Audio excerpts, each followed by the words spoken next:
What is good, everyone? This is your host, Deanna Radulescu with Label Free Podcast. Live your best life. You must live label free. I'm super excited. I have a guest, and we're going to talk about something that I am very new to. So stay tuned. Do not go anywhere. Have that cup of coffee, tea, that cocktail, whatever time of the day it is for you. Get that drink and sit down and tune in. My next guest is founder and CEO of Crypto Y'all. He is an entrepreneur, a real estate investor, and a crypto educator and entertainer. Please welcome Josh Rhodes. Josh, thank you for joining us today. Honored to be here. Thank you. I'm super excited and curious and just all the above for our conversation. So I typically like to ask my guests to tell a little bit about their backgrounds, but since this is more, I'd like you kind of like tell us your journey into how you got into crypto and why you're so passionate about educating people around it. Yeah, I mean, I read this book, this crazy book by this crazy guy, 20 years ago called Rich Dad, Poor Dad. Oh. And it really knocked my socks off.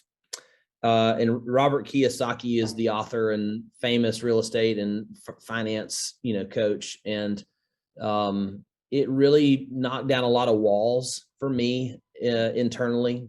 So I got into real estate investing a little bit before the subprime mortgage crisis, which was awesome and fun.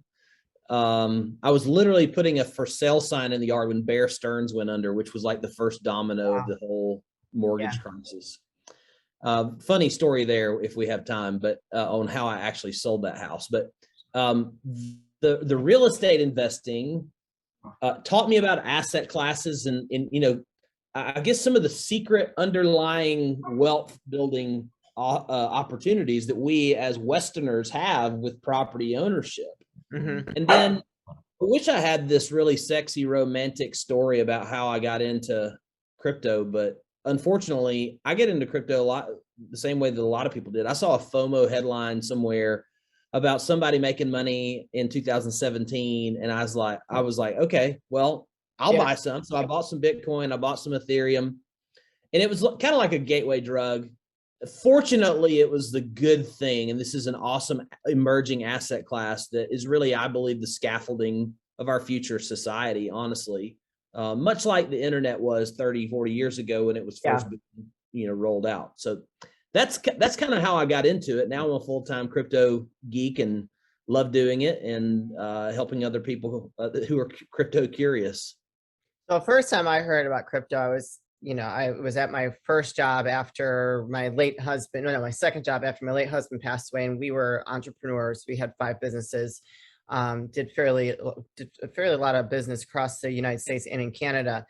It was a younger guy who had just graduated college, and he would sat across from me, and it was a call center. So I worked for, and we dealt with medical waste. And he was talking about it. I'm like, what is this? I had no clue what it is. If that might give away my age a little bit, I don't care. But I was just I was fascinated because he had said he had bought so much. He was telling me a little bit, and my head was spinning. I'm like, I don't even understand the concept. I couldn't even get it. And my fiance today, he was not too long ago, he owns a lot of cryptocurrency. Okay. And he was saying you could actually create your own crypto. If you had a large warehouse and something where you can create the whatever. So maybe you could tell us why you think it's important that people, or maybe educate us on how do you know what a good cryptocurrency is to invest in? Well, I think it's really important. And a lot of times people ask me, hey, Josh, what's crypto? There you go. Bring me up to speed on this. And that's kind of like asking the question, hey, Josh, can you describe zoology to us? Can you describe biology? There's a lot of species. There's a lot, it's kind of like walking into a zoo, you're there to see animals, but so there's a bifurcation that's very important that everyone needs to have in their mind. There's Bitcoin, and then there's everything else, right? Bitcoin has been around since 2009, basically. It's the largest computer network on the planet. I think that's something a lot of people do not realize. Wow. And the reason why is because of what you were alluding to and what your fiance was alluding to, which is the opportunity that the Bitcoin network provides. Before you ever think about it being money or currency or anything like that, you need to understand that Bitcoin is really a peer-to-peer network, much like an Ethernet network or an internal communication. It's an exchange of information at the end, or data. Okay.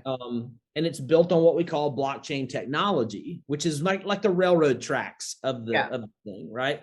Right. But you can be in Shanghai and I can be in Alabama, where I am now, and we can exchange financial data, aka currency or a medium of exchange, with each other without the involvement of a central government, without the involvement of a retail bank with a greedy manager, or without the contamination of centralized or human-centric networks or organizations. We can truly have a sovereign, self-reliant interaction with each other. And it's very Austrian economic based. Like if you really wanted to geek out on this stuff, get into that side of the of economic thought. But at the end of the day, it's just a network. Now, why is there money? Like, why is it worth US dollars, right? Like, why can you put a price tag on Bitcoin? Well, in order to have the largest computer network on the planet, you've got to have computers. Right. And if it's not going to be centralized, which means you're not going to have corporations or governments be the pillars of that support, right? Who's going to supply the CPU horsepower, the actual computing power? Well, it could be you and me. You could have computer miners or hardware there you go. In your garage, or you could be an investor in Iceland with a massive warehouse with thousands of computers, and they're all in the Bitcoin network, and we're all getting incentivized and paid to provide that computing power. Right. And the computing power is doing math equations, by the way. It's using a software that we get from Bitcoin's network, and it's basically saying, hey, in order for these two individuals to be able to exchange currency sovereignly and independently with each other, there has to be validation, verification, all this stuff, right? So like if I send you money on the Bitcoin network, it goes through like 100 verifications, like redundancies at speed of light. Well, that's all accomplished by this massive network of computers. Right. So that's the nerd explanation of like, what is Bitcoin? And so because the miners are getting incentivized, they're getting paid in Bitcoin. That's the native currency of that network to provide literally the power of the functionality of the crypto. Then that native currency, then we can share that currency the same way the miners can, and we can have that value as well. So that's where Bitcoin that's really generalized. Like a lot of Bitcoin maximalists listen to me right now are probably criticizing it, but I'm trying to keep it a complex thing, very simple. And so then everything else is what we call altcoins. They're basically little software companies. Right. That are actually trying to become decentralized, much like Bitcoin already is. Yeah. And so that's the zoo animals analogy. Like Ethereum is the second largest market cap. Everybody's heard of Ethereum if you've heard of Bitcoin. It's kind of like Pepsi to Coca-Cola. Yeah. But they have different utilities. They have different natures, and they exist for different reasons. Yeah. So I guess like I'm still a little, for me as someone, like I get the idea of it, but it's still a little confusing for me. Like I like one Bitcoin I think goes for what, $38,000, something like that. Yep. Right now it's right at 30,000. Yeah. Yeah, which is crazy. And I remember like there was a big deal around Dogecoin. Am I saying that correctly? Yeah. Yeah, and I know like something with like there was some hype like around Elon Musk was going to be talking about it, and people were watching that really really intensely to see if he did mention it, and which would drive up the value.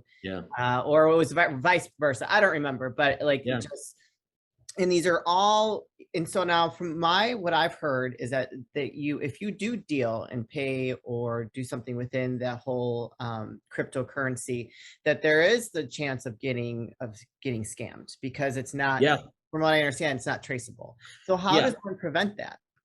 Well, it is twofold. I would answer your question twofold. Number one, we grew up in a society where we have things like FDIC, Right. federal deposit insurance companies with the banks. Like we grew up in a centralized system, Yeah. which on some level makes us lazy on a self-reliance standpoint and an individual responsibility standpoint. Okay. And so the only way you can get scammed in crypto is if you literally give someone access to your stuff. Okay. And so now if you're going through the motions and you do something stupid and someone says, "Hey, if you'll send me your wallet, address, I can airdrop you all this crypto money for free." If Yeah, you're, well, that's not true. like there's that stuff happens all the time though. It Yeah. happens every day. And it's so, like I said, crypto is like the ultimate expression of individual responsibility and autonomy. Yeah. And so you can't get scammed unless you give somebody permission to scam you. And there's a lot of things that are too good to be true in every facet of life, not just crypto. But yes, one of the most valuable parts of the Bitcoin blockchain, for example, is that it's immutable. What that means is that no central figure can stop a payment. Like, Okay. let's say you're in Shanghai and I'm here and you have a good that I want to purchase or a service, and I can purchase it virtually and you can deliver it to me virtually. And so maybe you're a consultant, a corporate consultant, and I'm a business owner and I need your expertise. And so you require Bitcoin as payment because we don't want to deal with the international fiat system and exchanges and delay in payment and all the scrutiny there. Sure. So we agree to do business in Bitcoin. Well, if I send you Bitcoin, Or but the crypto. government doesn't like the fact that I'm paying you Bitcoin, Okay. if I send it through the traditional banking SWIFT system, they could simply claw that back, seize that money, whatever they could want to do, because they're in charge of the international, any sovereign government that your money is traveling through. If it gets into one of their retail banks, they can seize whatever they want to. They can send in the troops, if you will. So basically the fiat system is all backed by a gun barrel. So it depends on where you lean, but like if you really want that autonomous opportunity with each other, the future is, hey, let's all just be responsible for ourselves. Yeah. And I want to do business with you without the interaction. And it's not just governments. Like, what if a mobster controlled a bank, or organized crime? Think about organized crime's history. So all of that stuff can contaminate the fiat system as much as it can the crypto system. Sure. Immutability simply means nobody can tamper or reverse my sending of Bitcoin to you. It's immutable. Okay. Right. I got you. The other side of that knife blade is, if I accidentally send you the Bitcoin and I was supposed to send it to Sally, I can't claw it back. Yeah, because I've heard some horror stories. And so where would one start? Let's say, okay, if I'm new, like I am, I don't own any crypto myself. My fiance does. Yeah. If I wanted to say, okay, I want to dip the toe into crypto, where would I start? What would you suggest or advise someone to go about doing that? There's a lot of cool places to buy it now. It's become very popularized. I mean, if you watch the Super Bowl, every other commercial was a crypto commercial. But the easiest way, there's a lot of ways you can do it. The easiest way is to open what we call a centralized exchange account. Okay. These are the, if you've ever traded on or invested on the stock market, there's Fidelity, there's TD Ameritrade, Scottrade, E-Trade, all the trading brokerages. Well, the equivalent in crypto is a centralized exchange like Coinbase or Gemini or FTX or Binance. There's literally hundreds of these central exchanges.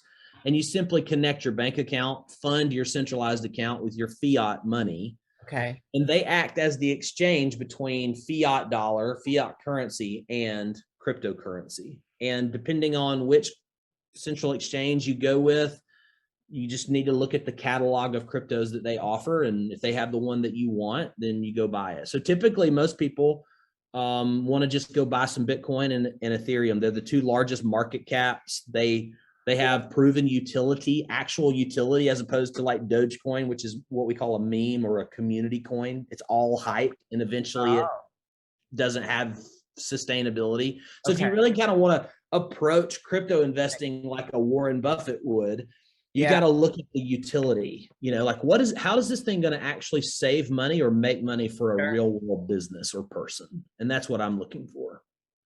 Yeah. Okay. That is very interesting.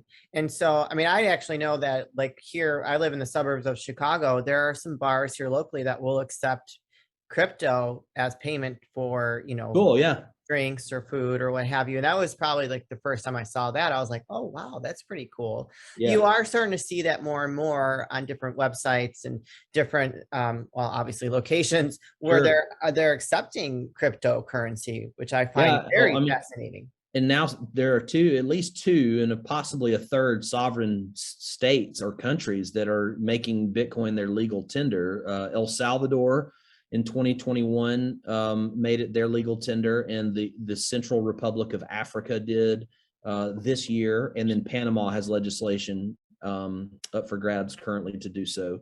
El Salvador is really cool. If you look into it independently, the president's, I think he's like a 38-year-old, just progressive guy. And they have volcanoes in El Salvador. So they've got this thermal energy that they use for Bitcoin mining. That's, super economical and environmentally friendly. And they put 220 Bitcoin ATMs around the country.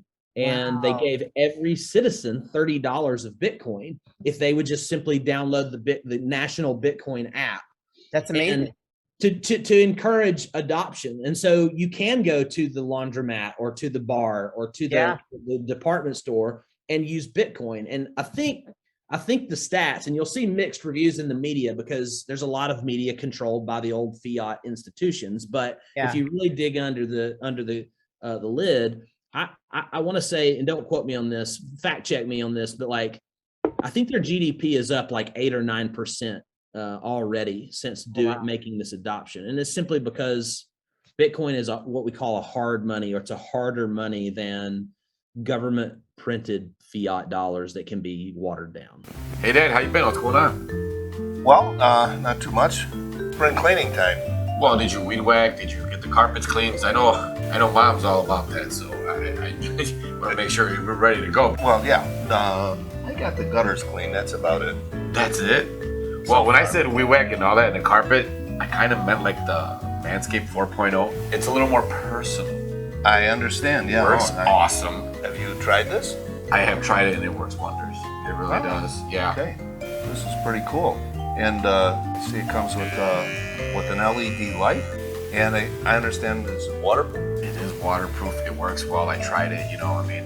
It's a good product. It's a great product. I've tried other ones and they're just so noisy and they don't cut very well. Wow, that's really good, Mike. Where do we get this? Well, you can get it at manscaped.com.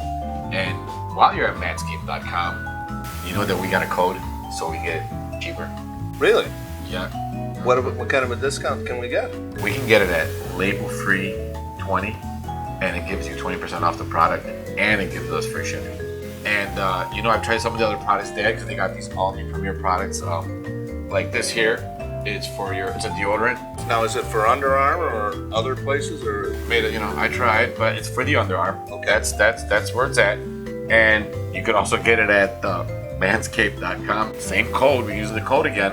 Label free 20. Label free 20% off and free shipping. Free shipping. I mean, how can you go wrong with that, right? Wonderful. So, I mean, okay, we're going to go a little bit longer because I have some other questions for you, which I think is great for our audience. So actually really quick, can you plug your links where people can find you, connect with you, maybe reach out if they're wanting a little bit more information and how Crypto Y'all can help them on their journey? Yeah. I mean, the simple way to do it is just to go to cryptoyall.co. That's Crypto Y'all. I'm from Alabama, so y'all come on in and stay a while. That's kind of how we talk. But Crypto Y'all, the whole idea is for us to have a great conversation like you do here on Label Free and talk about it, journey as friends would or neighbors would, with some good old-fashioned Southern hospitality and the greatest financial technology in history. And so you can go to cryptoyall.co and get access to free training, tools, guides, if you're crypto curious. Awesome. I'll put that link in the show notes, you guys, so don't hesitate to reach out to Josh. Okay, so going back, now we haven't really adopted it here that much in the United States. When do you think that we will do like what El Salvador has done and make it more acceptable here, acceptable in the United States? I'll throw some numbers at you. We haven't, so we're just now starting. You can see rhetoric coming out of the White House as of February of this year, where the president asked the secretaries or the cabinet to formalize policies around crypto regulation, which is good news actually, because markets hate uncertainty. So as long as the government doesn't have a super heavy hand, and so far the rhetoric is very like, it's innovation friendly.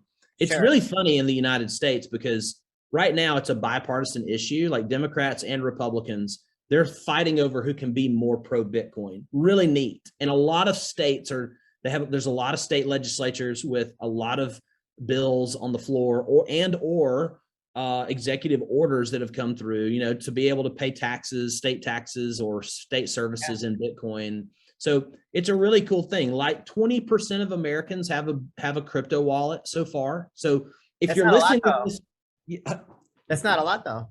It's not. Globally, it's 3%. But you can walk into the suburb bars and see it. So like there's this weird. We're early still.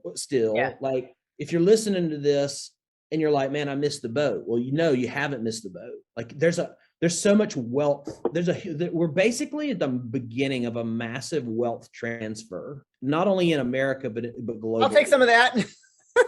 Yeah. And the only thing you have to do to take some of that is simply get in the game and own utility valuable crypto. I always start with Bitcoin is the way I approach beginning investing, but there's other functionalities in the reasons why you would get into other cryptos, but that's another story. But the thing I was going to say is, think about gold for a second, right? Gold is a precious metal. It's probably the apex precious metal.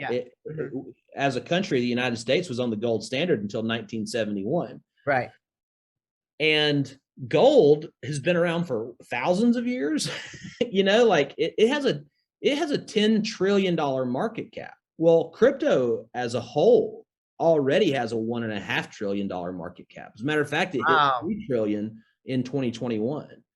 So if you say what you said a minute ago, which is there's not a lot of people, that have adopted this yet. And then you think about the fact that it's basically anywhere between 1 or 10 and 30% the size of gold already in terms of market cap adoption.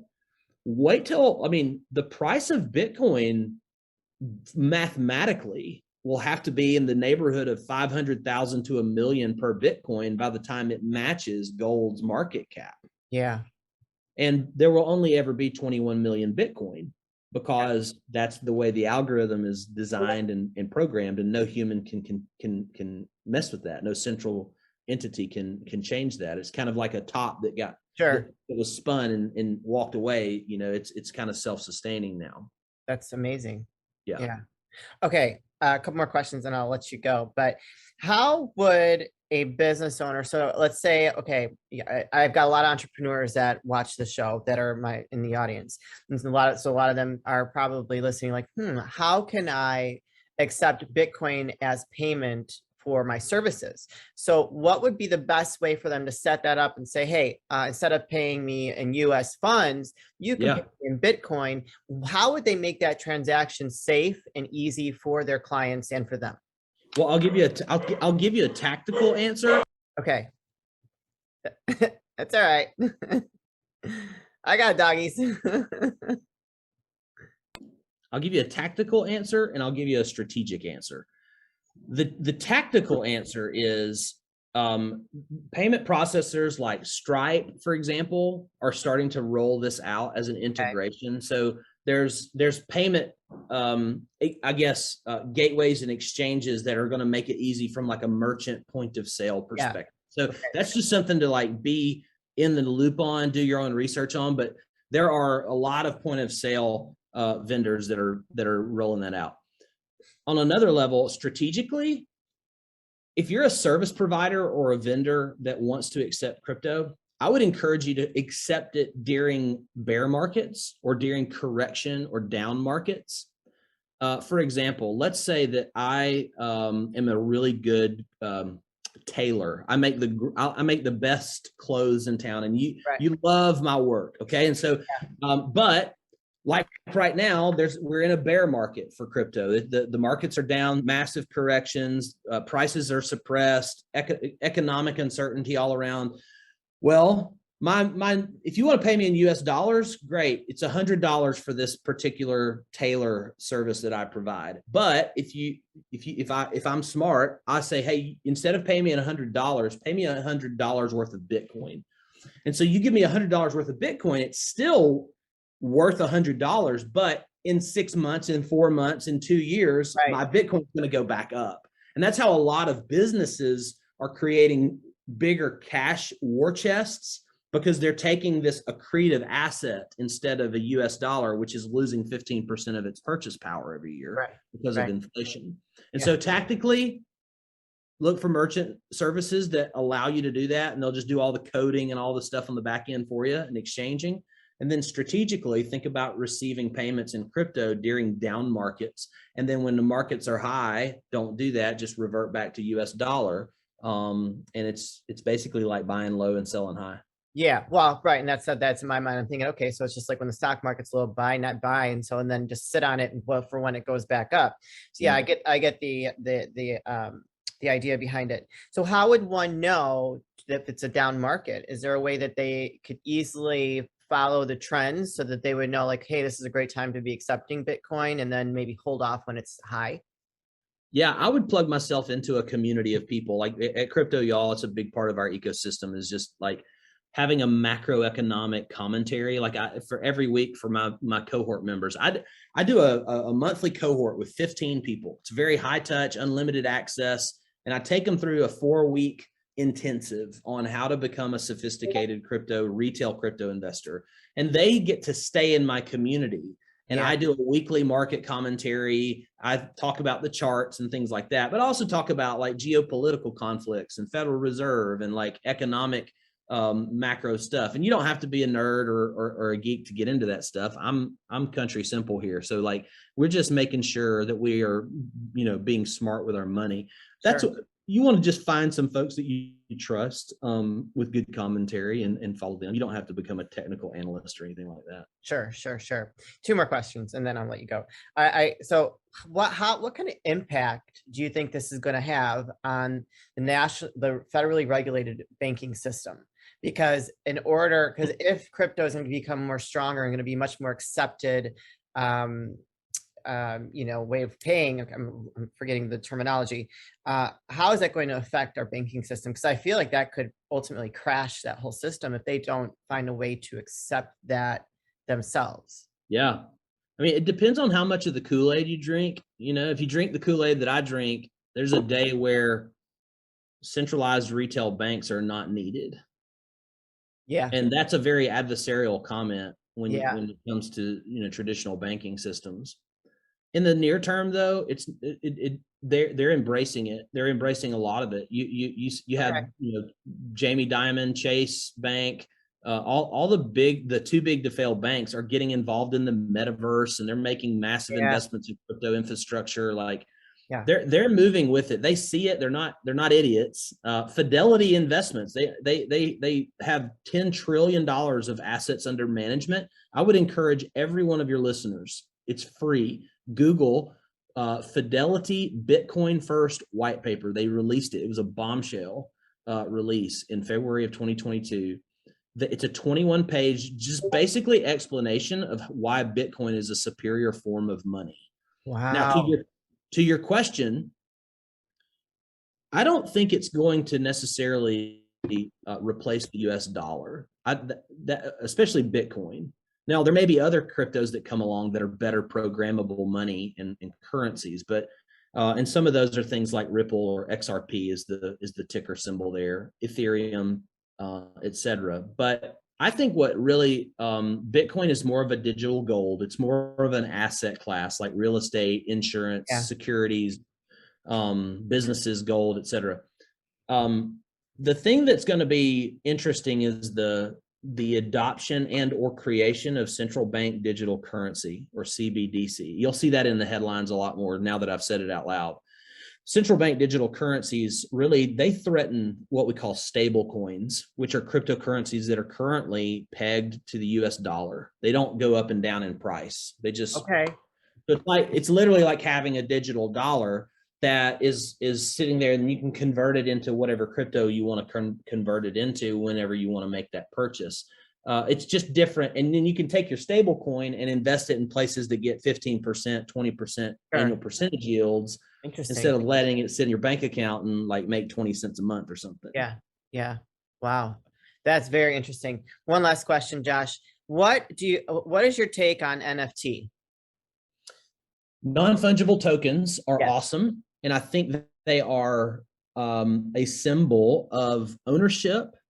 They are a symbol of, or an immutable, almost like a property deed, but like anything else, they can be perverted, abused, bad use of money. So whenever you're investing in NFTs, just make sure, like if you're investing in like all the crazy like mutant ape zombie horde pictures that you see, or whatever, crazy stuff, like we didn't have language for non-fungible tokens and smart contracts. So as a culture, we needed art to help us adopt it. Now we're talking about Bored Ape Yacht Club, and now we're talking about NFTs. Like it kind of did its job. But now what we need to do is turn our gaze towards a more sophisticated role with NFTs, like the tokenization of real estate. Instead of there being a deed at the county courthouse, maybe there's an NFT that displays on a blockchain and open ledger that I own that property. And the first house that was ever auctioned off as an NFT was done in February in Florida. I think Springville, Florida. Get out of here. By a company called Propy, Propy. You can actually buy their cryptocurrency on Coinbase, the central exchange. And they are in the process of tokenizing the entire real estate transaction process. So that's the kind of utility that I think your listeners need to be looking for when they invest, and not just, crazy dog coins that everybody gets fired up about, or NFTs that are neon. I heard so many different ways to pronounce that. But Josh, this has been a very enlightening conversation. Like I've learned a lot. I'm sure my audience learned a lot. I can't wait to share it with them, because I feel like this is a conversation that needs to be heard. I mean, I'm kind of like hyped up. I want to learn a little bit more, and perhaps in my side of the business, like what I do with my podcast, maybe like say, okay, I'm going to take payment in Bitcoin, maybe right now, and pump the brakes when it's up, and then, just kind of start in, like putting that process into play for myself. Before we go, any last word? You've dropped a lot of wisdom, a lot of knowledge on us already, but any last words of wisdom or advice you'd like to leave with the audience before we say goodbye? Yes. Most people who are getting into crypto investing fall prey to fear of missing out. It's a human psychology.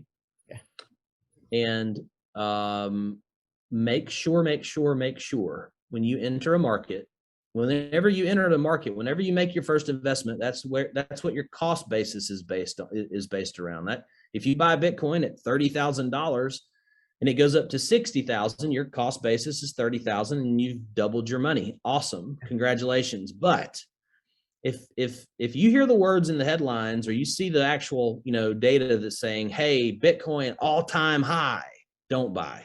Wait. Markets move in cycles. Let corrections come. Enter then, buy low, sell high. You'll make a lot of money. Yeah. Awesome. Well, thank you very much, Josh, for being a guest today on Label Free Podcast. I thoroughly enjoyed our conversation. Please keep us up to date on any new projects you might have coming up, so that we can bring you back in the future and update the audience. So thank you for all of your information. I'm going to be going to visit crypto, y'all. Get involved. Start getting involved.